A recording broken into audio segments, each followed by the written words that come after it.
but you can call me the Riddler. Ever find yourself longing for the golden days of television where rabbit ears and black and white screens were the norm? Well, today is your time machine.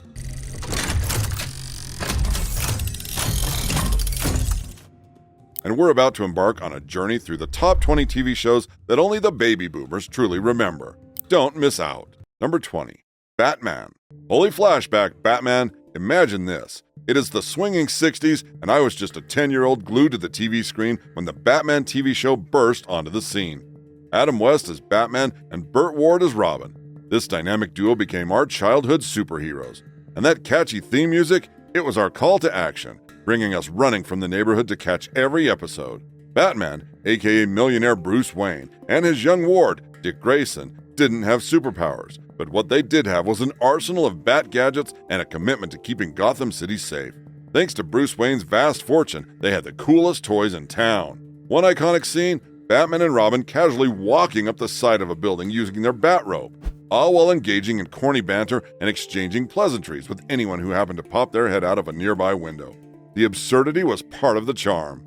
But as every episode goes, it always ended too soon with that classic cliffhanger, leaving us eagerly anticipating the next installment. Same bat time, same bat channel became a mantra for us, and you can bet we never missed an episode. The early days of the Caped Crusader were a spectacle. Batman and Robin faced off against some of the most infamous villains in comic book history: the Riddler, the Joker, the Penguin, Mr. Freeze, Catwoman, and Egghead. And here's the twist.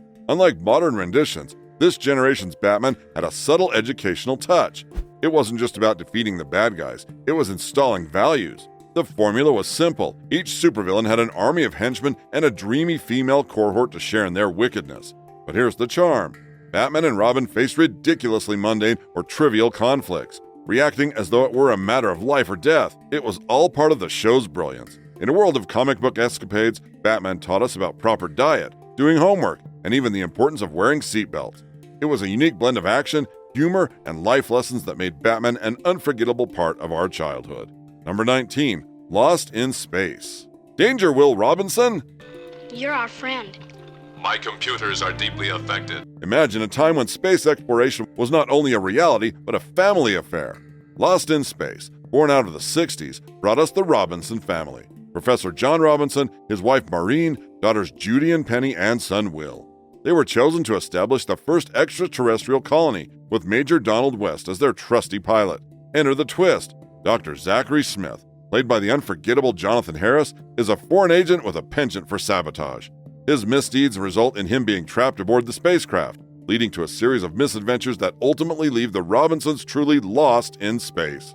Major West may not trust him, but the Robinsons, perhaps out of necessity, accept the devious Dr. Smith as part of the crew.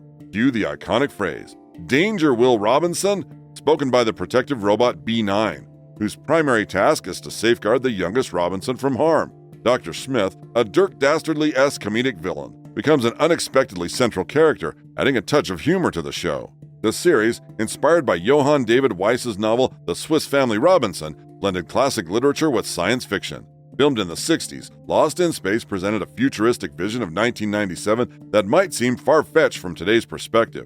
Cryogenically frozen families, space colonization as a routine, and a robot protecting a young boy. It was a captivating mix of imagination and exploration. The Robinsons faced a central conflict, being adrift in the outer limits of space. From crash landing on the alien planet Perplanus to dealing with the constant interference of the hapless Dr. Zachary Smith, the family struggled to adapt and survive.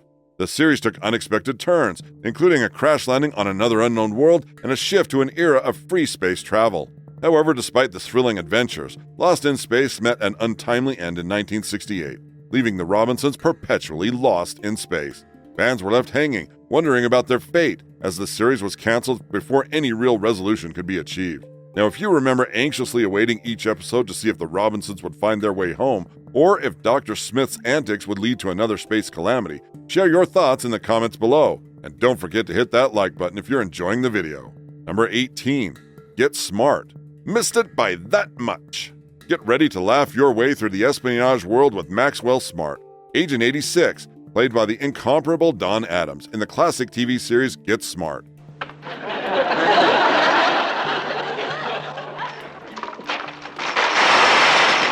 a parody of James Bond and other spy shows of the 60s, Get Smart takes us on a hilarious journey into the fictional spy agency Control. Armed with an array of goofy, high-tech gadgets, Agent 86, under the supervision of Chief Edward Platt, always finds a way to thwart the sinister plans of the arch-enemy, Chaos. Along him is the beautiful and competent Agent 99, played by Barbara Feldon, who not only assists in saving the world, but also captures Smart's heart. One of the recurring comedic elements of the show is Smart's unwavering commitment to the cone of silence whenever discussing sensitive information. Picture this. A plastic bubble descends from the ceiling to cover the conversing parties, creating an echo so intense that those inside can't comprehend each other. The irony is that it does nothing to prevent outsiders from hearing the conversation. Get Smart, a brainchild of Mel Brooks and Buck Henry, made its debut on NBC on September 18, 1965. It became a hallmark of comedic television, pushing the boundaries of what was possible in the genre. The chemistry between Don Addams and Barbara Feldon, coupled with the witty writing, contributed to its success. The series was memorable for catchphrases like, "Missed it by that much. Sorry about that, Chief." As the series concluded in 1970, it stood as a testament to the potential of comedy on television. Number 17, The Mod Squad.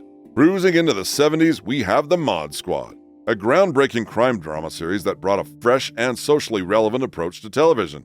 Picture this: one black, one white, and one blonde, making up the coolest undercover cops on TV. Meet Link Hayes, played by Clarence Williams III, Pete Cochran, portrayed by Michael Cole, and Julie Barnes, brought to life by Peggy Lipton. These three rebels turned undercover detectives to escape the clutches of jail, each with their own encounters with the law, their secret weapon, hip appearances, and street smarts that allowed them to infiltrate where other cops couldn't. Under the watchful eye of Captain Adam Greer, played by Tig Andrews, the squad operated on the fringes of the law, addressing social issues that were groundbreaking for the time. From the anti-war movement to spousal abuse, racial tensions, and drug use, the Mod Squad fearlessly delved into topics that hadn't been explored on TV before. What set them apart? The squad's commitment to each other. Tough but fair, Captain Greer took them under his wing, forming a bond that went beyond the badge. Unlike traditional cop shows, they navigated the gritty streets without carrying or using guns, relying on their wits and teamwork. Running from 1968 to 1973, this crime drama garnered attention and accolades. Michael Cole as Peter Pete Cochran, Peggy Lipton as Julie Barnes, Clarence Williams III as Lincoln Link Hayes, and Tig Andrews as Captain Adam Greer brought the characters to life. The Mod Squad earned 6 Emmy Award nominations and 4 Golden Globe nominations, with Peggy Lipton winning a Directors Guild of America award. Did you tune in to witness the hippest undercover cops on TV? Number 16, The Man from U.N.C.L.E. Now let's dial back to the swingin' 60s with The Man from U.N.C.L.E, where international intrigue met lighthearted espionage. U.N.C.L.E, the United Network Command for Law Enforcement, brought together agents from various nations to combat the ominous threat posed by the evil agency Thrush, or technological hierarchy for the removal of undesirables and the subjugation of humanity. Meet the dynamic duo, American agent Napoleon Solo, portrayed by Robert Vaughn, and Ilya Kuryakin, hailing from the USSR and played by David McCallum. These two agents navigated a world where nations had to put aside their differences to thwart the diabolical plans of Thrush, whose goal was nothing short of world domination and enslavement. What set The Man from U.N.C.L.E apart was its ability to blend the seriousness of global espionage with a lighthearted touch. As the series progressed, it leaned more towards a tongue-in-cheek approach, evolving into a playful spoof on the spy genre rather than a strictly serious spy drama. Premiering on September 22, 1964, and concluding on January 15, 1968, this spy fiction series not only entertained, but also played a pivotal role in launching the spy craze on television. The chemistry between Robert Vaughn and David McCallum added a dynamic flair to the show, earning it the Golden Globe Award for Best TV Show in 1966. Did you find yourself swept up in the intrigue of U.N.C.L.'s mission? Drop a comment sharing your favorite spy gadgets or memorable moments from the show. Number 15, The Addams Family. Moving on from the world of espionage to the delightfully macabre, we arrive at The Addams Family. Originally a cartoon series by Charles Addams, this eccentric and spooky family made their way onto the small screen as a 30-minute television sitcom created by David Levy and Donald Saltzman. Airing for 2 seasons from 1964 to 1966, this show brought to life an extended family with supernatural abilities and a penchant for the dark and mysterious. Now, if you find yourself humming along to the iconic opening thing, Snap, Snap, you're not alone. Composed by Hollywood legend Vic Mizzy, that catchy tune has become synonymous with the quirky and altogether ooky Addams Family. The show's impact on popular culture has endured, with reunion programs, remakes, and feature films over the years. What made the Addams Family so captivating? Well, it was all about being creepy, kooky, mysterious, spooky, and altogether ooky. If you were a child of the 60s or spent time watching TV with a boomer family member, you'll likely remember the unconventional and ghoulish charm of Gomez and Morticia, who loved their children with unfailing support and encouragement. In a refreshing departure from stereotypes of the time, the Addams parents adored each other ardently, breaking away from the notion of the nagging wife and instead portraying a partnership of equals. The extended family included the explosive, loving Uncle Fester and Grandmama Addams. Admiring a display of gaudy uniforms, mess kits, pup tents, A witch and knife thrower. The household was completed by Lurch, the towering butler who communicated mostly in grunts, and Thing, a hand minus any other appendages. The humor of the show stemmed from the Addams family simply living their lives, finding amusement in how the outside world reacted to what they considered entirely normal. Imagine being a visitor to the Addams estate, unaware of the family's unique qualities. The reactions were classic: terrified screams and a hasty retreat. The Addams Family, in all its incarnations, embodied the value that macabre interests or anything considered outside the norm isn't inherently bad. It's a celebration of uniqueness, portraying that being different is not a reflection of poor parenting or a failing family dynamic. It's fabulous. Did the Addams Family cast a spell on your childhood memories? Number 14, The Time Tunnel. Now let's venture into the realm of speculative science fiction with The Time Tunnel. Project TikTok, a top-secret government initiative, takes center stage in this series dedicated to the exploration of time travel. When the government contemplates shutting down the project, Dr. Anthony Newman, portrayed by James Darren, takes matters into his own hands, literally by sending himself back in time to prove the functionality of the time machine.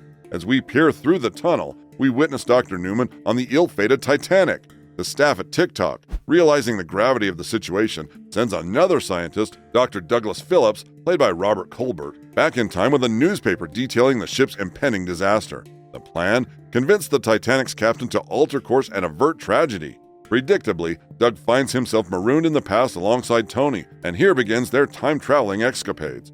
While the staff at TikTok can't bring them back home, they can send them hurtling through time. Each week, our intrepid duo lands in a new era, often at pivotal moments in history. The twist? Despite the fear of altering historical events, it becomes evident that Tony and Doug are meant to be where they are. Their presence appears instrumental in ensuring that history stays on its intended course. The Time Tunnel, which aired from 1966 to 1967, captivated audiences with its blend of adventure, speculative science, and the thrill of exploring different historical epochs. The series allowed viewers to imagine the possibilities and consequences of time travel, all while weaving an engaging narrative around the central characters. Number 13, The Honeymooners. Now let's turn back the dial to one of the pioneering sitcoms of American television.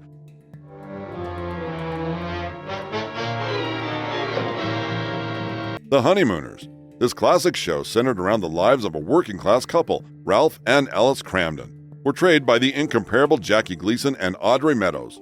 Their enduring charm and comedic chemistry made them household names and laid the foundation for countless sitcoms to come. But as with many shows of its time, The Honeymooners hadn't escaped criticism.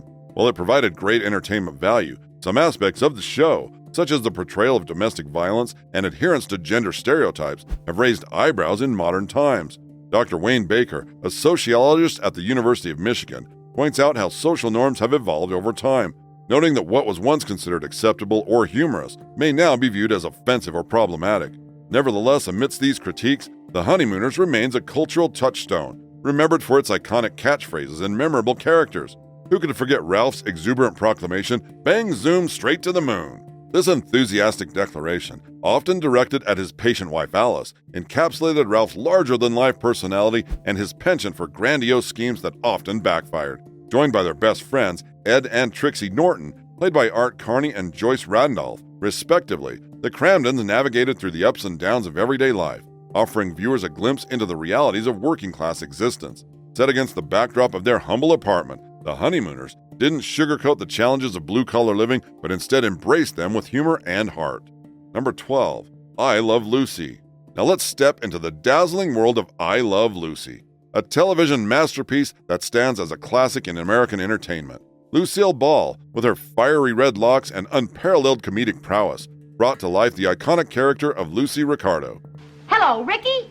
I got a letter from Mother today, and she's going to California with us, and that's that. Alongside her real-life husband, Desi Arnaz, the duo not only made television history, but also made a lasting impression on the comedy world. I Love Lucy was a cultural phenomenon that graced the airwaves in the 50s, and it continues to hold a special place in the hearts of viewers across generations. Every Monday at 9 p.m., audiences eagerly tuned in to witness Lucy's hilarious schemes as she endeavored to become a part of her husband's band in the nightclub he renamed Club Babalu after its purchase, previously known as the Tropicana. Lucy's misadventures are etched in the annals of television history, and they continue to be celebrated through syndicated reruns that introduce new audiences to the timeless charm of the show. Whether it's Lucy clumsily stopping around in a vat of grapes for winemaking or her uproarious escapades in a chocolate factory, the moments from I Love Lucy are forever etched in our collective memory. However, like many shows of its era, I Love Lucy faced scrutiny for its portrayal of gender roles and stereotypical depictions of ethnicities. Dr. Amanda Lotz, a media scholar at Queensland's University of Technology, reminds us that the show is a reflection of its time and place, urging us to consider the societal norms of that era and the subsequent evolution of those norms. As we revel in the timeless comedy of I Love Lucy, it's crucial to approach it with an understanding of its historical context. The show's brilliance lies not only in its ability to entertain, but also in its role as a trailblazer, paving the way for future generations of sitcoms. Did I Love Lucy light up your living room with laughter, or have you recently discovered the magic of Lucy and Desi's comedic partnership? Number 11. I Dream of Jeannie. Moving on to another gem from the golden age of television, we find ourselves enchanted by the magical world of I Dream of Jeannie. In direct competition with Samantha Stevens' whimsical nose wriggle was Jeannie's cross-arm head bob, a gesture that brought forth magical escapades and comedic chaos, much to the chagrin of her master, United States Air Force Captain Tony Nelson. The premise of the show is a classic tale of love and magic. Jeannie, a centuries-old genie, falls head over heels for Captain Tony Nelson, the man who liberates her from her confines of her velvety, gossamer prison, aka the iconic Jeannie bottle. Jeannie, would you like part of the paper? Oh, master. While Tony may have preferred to set her free, Jeannie has other plans. She chooses to remain faithfully by his side, eager to please her newfound master. This eagerness to please becomes the catalyst for a series of misadventures that unfold in delightful episodes. Jeannie's magical efforts, though well-intentioned, often lead to unintended consequences, leaving Tony to navigate the fallout and explain the inexplicable.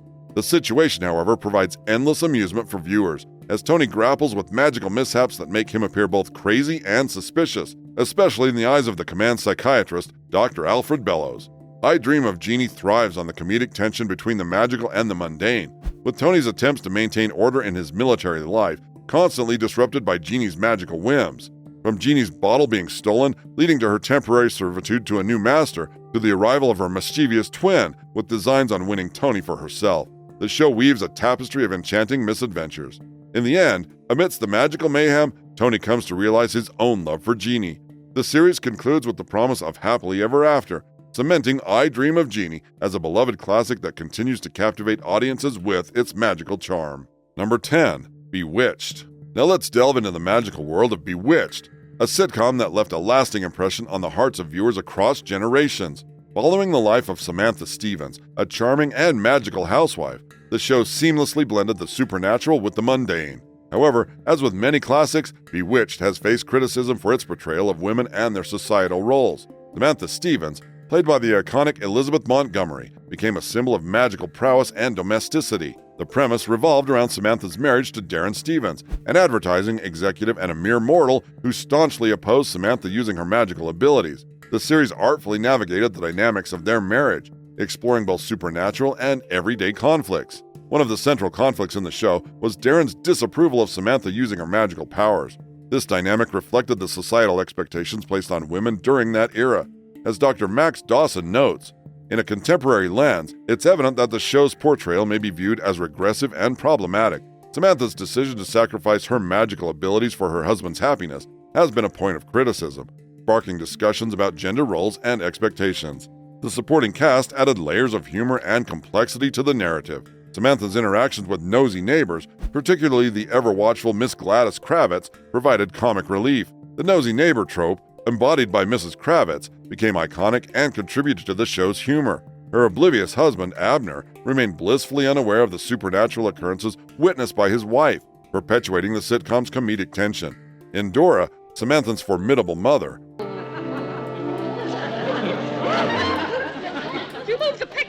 introduced another layer of conflict as she disapproved of her daughter's marriage to a mortal and abstinence from using her magical powers. In Dora's intentional disnaming of Darren, like calling him Dagwood, showcased her disdain for his influence over Samantha.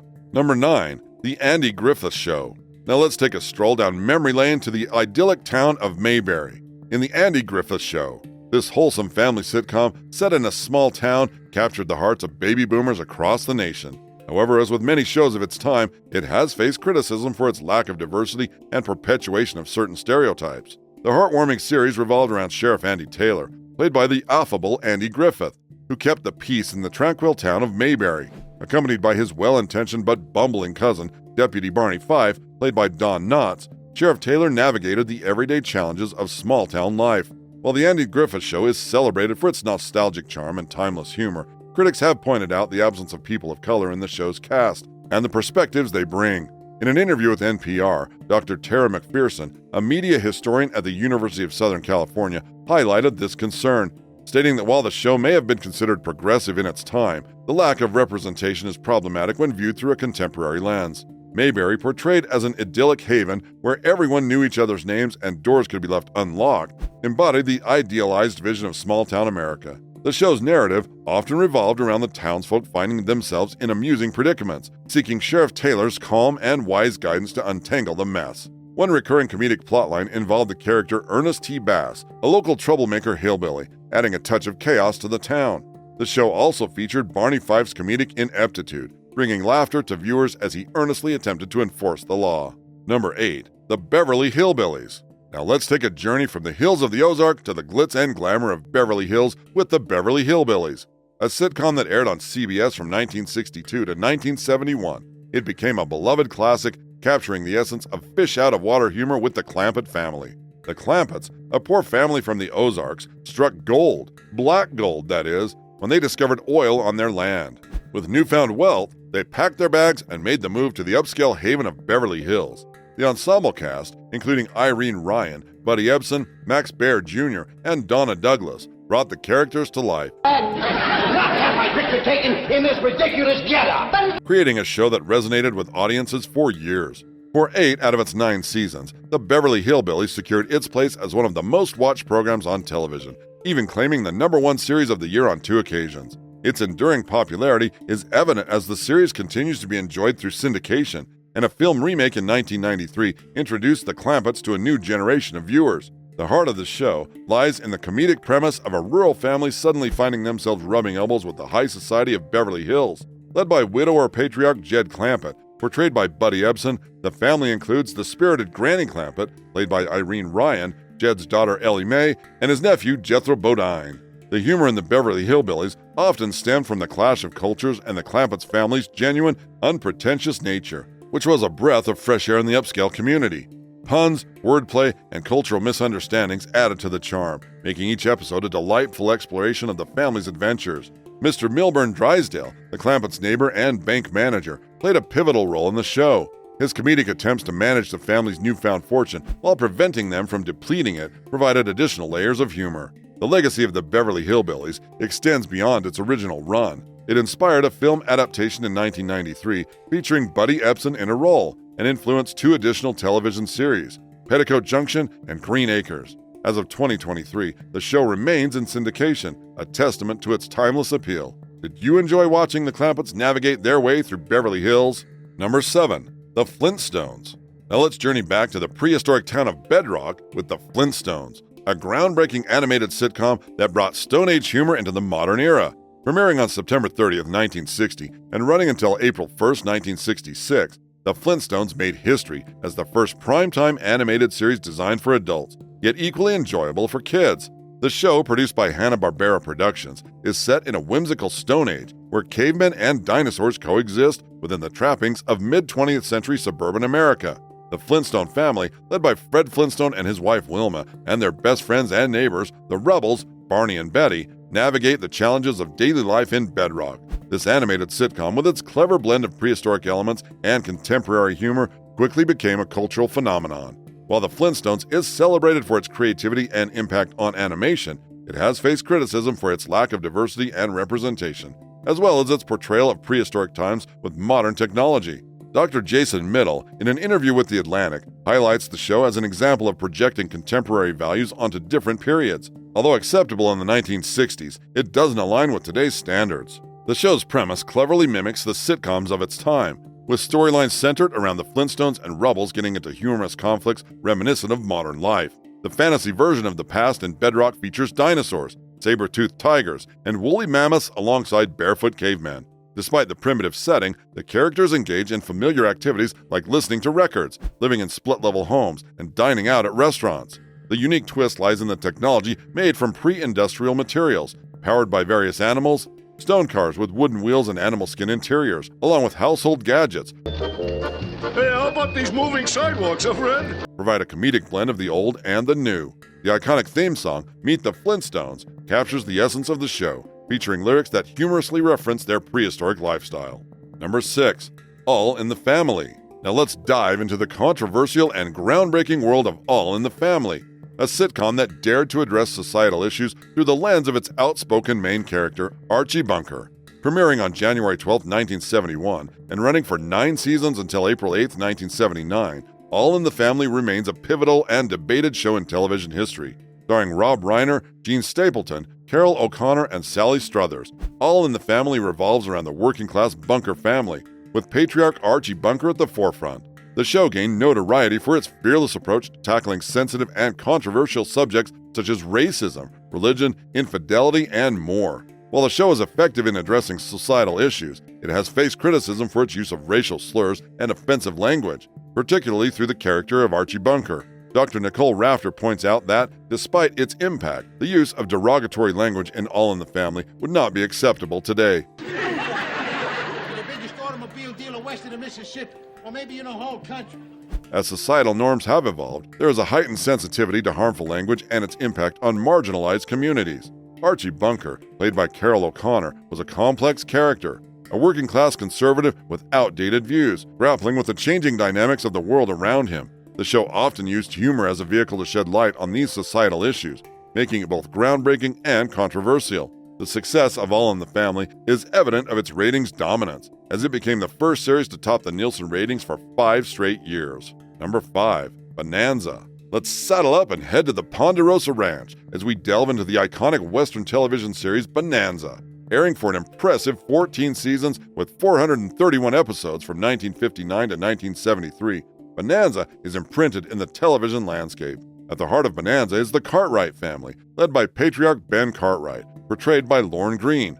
One of the show's most notable aspects was its progressive depiction of parentage and fatherhood. In a departure from the norms of both its era and setting, during and after the Civil War, Ben Cartwright fathered 3 sons, Adam, Hoss, and Little Joe, with different wives, all of whom were deceased. This unconventional family dynamic was just one example of how Bonanza sought to challenge societal norms and provide a nuanced portrayal of family life and relationships. Despite being set in the 1860s, Bonanza courageously tackled modern-day issues such as racism, bigotry, addiction, and spousal abuse.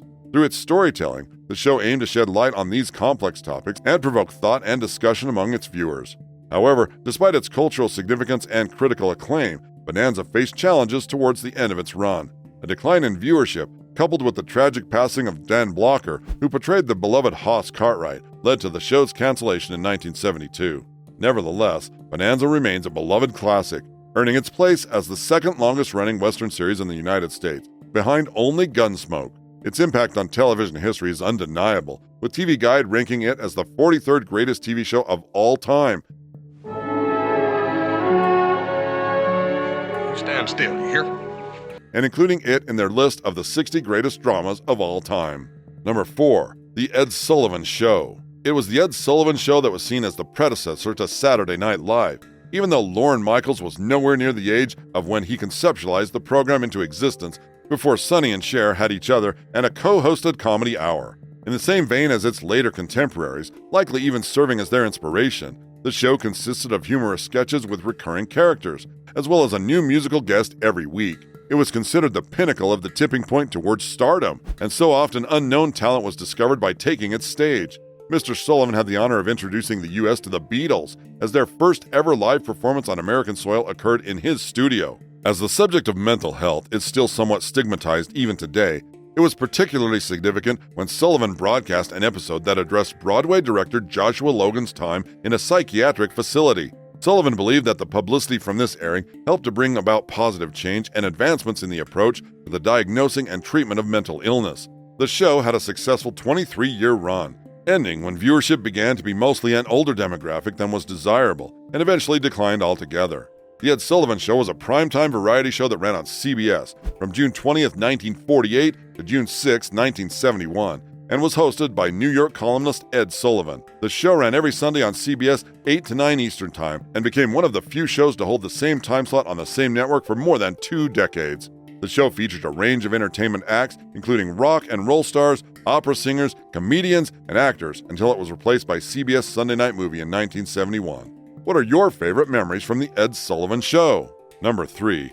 Gilligan's Island, an American sitcom. Gilligan's Island featured an ensemble cast including Bob Denver, Alan Hill Jr., Jim Backus, Natalie Schaefer, Russell Johnson, Tina Louise, and Don Wells. The series tells a story of a group of 7 castaways that are stranded on an island. What is this, Gilligan? An underwater iron mine? No, I managed to get it ashore. Well, Gilligan, we can't waste all day. Where is this mine? And the comical situations that they get themselves into. Between 1964 and 1967, the show ran for 3 seasons on CBS with a total of 98 episodes. The show was consistent throughout its run and was still popular during syndication, with the character of Gilligan becoming a cultural icon. A mismatched group of 7 strangers, all of whom are highly unlikely to have crossed paths with one another outside of this misadventure, set sail on the Minnow on what was only meant to be a 3-hour tour. At the helm was the always jovial skipper and his blundering, good-intentioned first mate Gilligan. The troupe found themselves stranded on an island after a storm. The premise of the show was all about the antics the group got up to trying to get off the island. These attempts are usually unintentionally foiled by Gilligan himself. In addition to the cockamamie schemes dreamt up to escape, was the curiosity of how so many guest stars could find the island, but a rescue party couldn't. Our shipmates included the millionaire and his wife, Mr. Thurston Howell III and Lovey, respectively, an invocation of Marilyn Monroe in the movie star Ginger, sweet, sheltered country girl Mary Ann, and science teacher Mr. Hinckley, referred to as the Professor. Every episode questioned, will they ever get off the island? Or is this all a dream in one of the characters' minds?